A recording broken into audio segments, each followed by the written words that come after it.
When I had been in my darkest moment, I happened to read The Power of Now. What Eckhart Tolle had to say about happiness had been the impetus to go on this journey. I was in Vancouver to meet him. You were there on a park bench for 2 years, and you slept on the park bench? Rarely, but I did spend most of the days on park benches in parks, different parks in London. Did you eat 3 meals a day? No. 1 meal a day if I was lucky. Oh.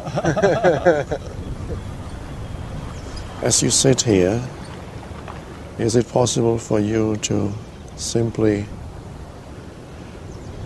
watch what's happening around you without adding any interpretation to it? To just be present with what is. And you get a taste of what it's like to be on a park bench with nothing further needing to be added to this moment. The sounds, sights, people, the sound of the water, the light. Just allow it to be as it is. With that comes peace.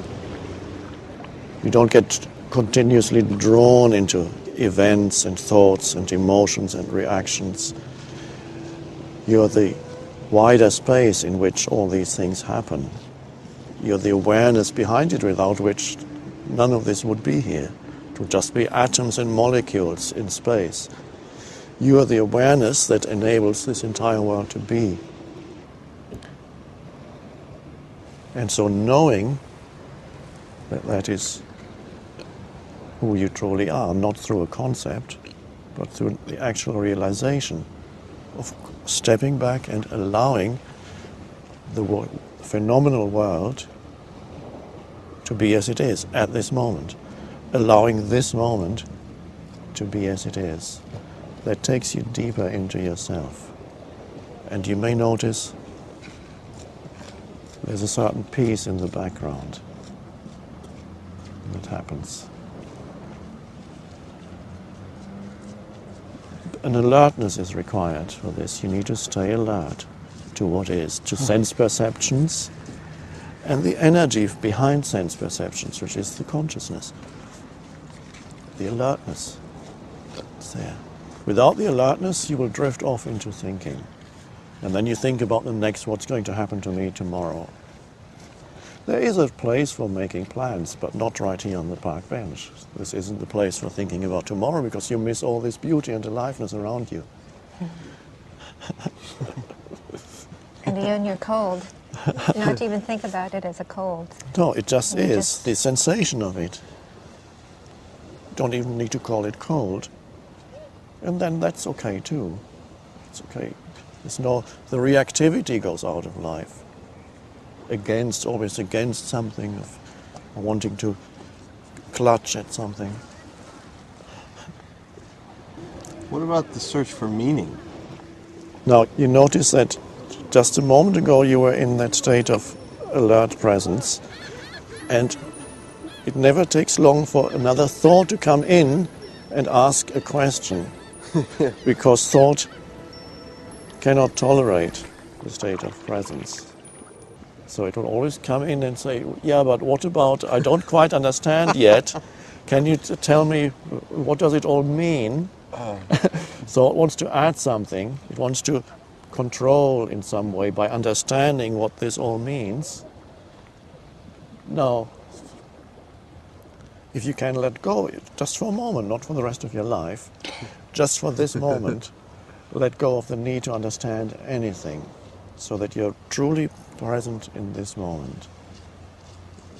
So you don't need to do it for the next hour or the next 10 minutes, just right now. Just what is.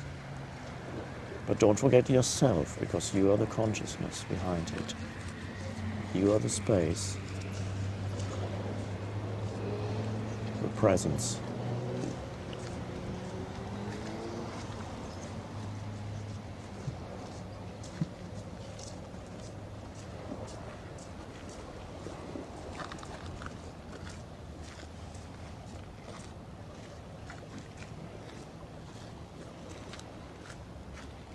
Can you feel that your body is alive? Yeah. So stay with that feeling and then perceive. It's easier to perceive without interpretation when you can feel that your body is alive. You feel the inner aliveness throughout your body. So some of your attention is there. The rest is on the outside world. That roots you in the present moment. It anchors you in the present moment.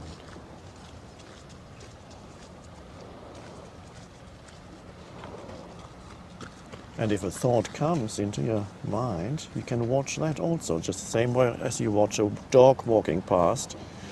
You can watch a thought arising in your mind, and you don't have to follow it to where it wants to go. So you simply watch the thought that arises in your mind and let it go in the same way that the dog walks past you. Or if you choose to, you can follow the thought, and then you can say, I just thought of another question. You can do that too. But to see the possibility that also in the same way that you observe the outer world here as you sit on the bench, you can also observe the inner world, the world of thoughts and emotions. Thoughts want to arise continuously, and that's fine, that's what they do. But there's no need to get drawn into each thought that arises and immediately go with it to where it wants to go. Otherwise, you're always following every thought, like a dog following the scent. Does it matter which? No, it doesn't matter. You can experiment. You can experiment with thought. You can follow some thoughts, and you can watch other thoughts. You find out for yourself. You can play. You can see that you are bigger than your thoughts. You don't have to be dominated by your thoughts, because thoughts create lots of problems too, unnecessary problems, and they can obscure the aliveness of life at this moment. There are many people walking around here who are thinking about other things. So they're thinking about the next one, they're thinking about tomorrow. But this is not the place for that. There is a place for planning and thinking about tomorrow, but why spoil the beauty of this and the aliveness of this with thinking about the next moment? Is that going to be better than this one? This is it. It's not going to get that much better. This is what could be more beautiful than this.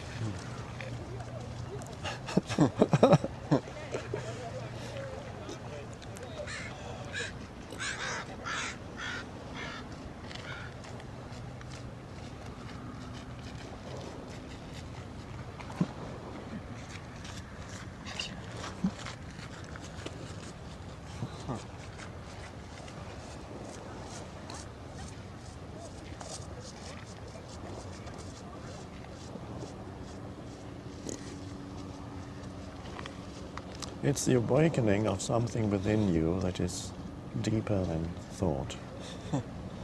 That's really the main thing. And that's already there, you just didn't know it. Why didn't I know this? It's a deep-seated habit of being totally identified with thinking. It's the human condition, which could be described as lost in thought. Because up to now, evolution has been unconscious. It was automatic. But now evolution is consciously chosen by a species, and that's a revolutionary thing. And you are part of that.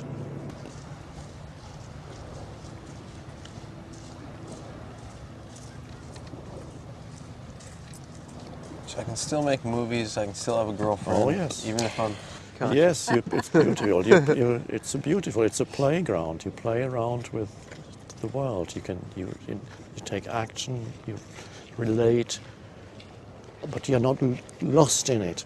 Most humans are lost in it. What about pain? I mean, physical pain or emotional pain of losing someone? Most of the human pain is psychologically created. There's an enormous amount of psychological pain, suffering, I call that. When suffering goes, and there's a possibility for humans now to live without suffering, that is the possibility. There may still be some physical pain. It may be that you get toothaches, or bodily pains from time to time. Suffering is another level that lies on top of the pain. Suffering implies a story, a little me that is unhappy, a mentally constructed entity, a little me that has an unhappy story that is its identity. And that creates an enormous amount of suffering. Not only do you make yourself suffer, you make people around you suffer. To be at one with life is to be at one with the present moment, because that's the only place where life can be found. You cannot leave the space of now. That stays with you, whatever you do and wherever you go. Your life has never been not now and will never be not now. Are you making the present moment into an enemy some way, internally, through thinking about something that's nothing to do with now? I need to figure something out. Well, first of all, be here fully, and then whatever is needed in your life comes. It comes out of the power that dwells in the present moment, that most people overlook. There's an enormous power here, which is the power of life itself. And most people look for something and ignore this. And the power of life itself is inseparable from who you are in the depth of your being. Many times you will forget. But the moment you realize that you forgot, there's the possibility of saying, yes, I lost the present moment.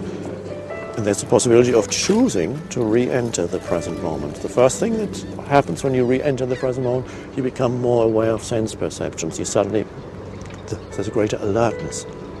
And then you become more aware of the aliveness in your body. You feel the life within. It's like the entire vibrational frequency of your body shifts when you become present. It's a different state of consciousness. More alert, more alive. And many times you will lose it. And then you'll remember. And that's good enough. Now then, don't believe the mind when it tells you, you can't do it now, you've got too much on your mind, you can't be bothered with the present moment. Yeah. Those are just thoughts. There's no need for you to follow those thoughts. Just watch them. They are thoughts that the mind throws up. You don't need to believe in them because they're not true. When the mind tells you, you can't be present now because you've got too much on your mind, then okay, you can say, okay, let's see if that's true. And then you feel, there's an aliveness in my hand, there's an aliveness in my body. There's beauty all around. And you become present again. Alertness, the alertness returns. And when there is time to think. Then you sit down and say, okay, let's think, what plane am I going to catch tomorrow? What time do I have to go to the airport? What do I have to do now? Pick up the phone, make a phone call? Fine, that's beautiful. You're not losing yourself in future. That's practical matters. And once you've done the practical matters, you've planned your next week, then you come back to the now. The inner transformation is not really about finding lots of answers to your questions, but finding a new relationship to thought, where not every thought seduces you anymore. And if a beautiful girl runs past and you find yourself following her, you don't have to think, I shouldn't be watching this girl because I'm spiritual now. No. If you can let go, just for a moment, not for the rest of your life, just for this moment, let go of the need to understand anything so that you're truly present in this moment. It's just right now. Just what is. But don't forget yourself, because you are the consciousness behind it. You are the space, the presence.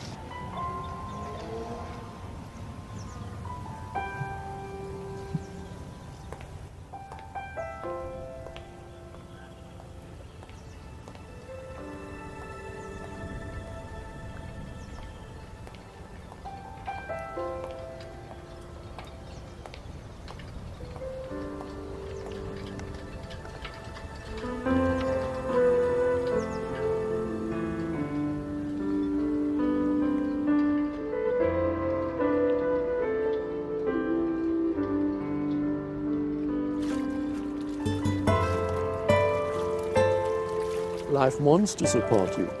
But first you need to be open to life.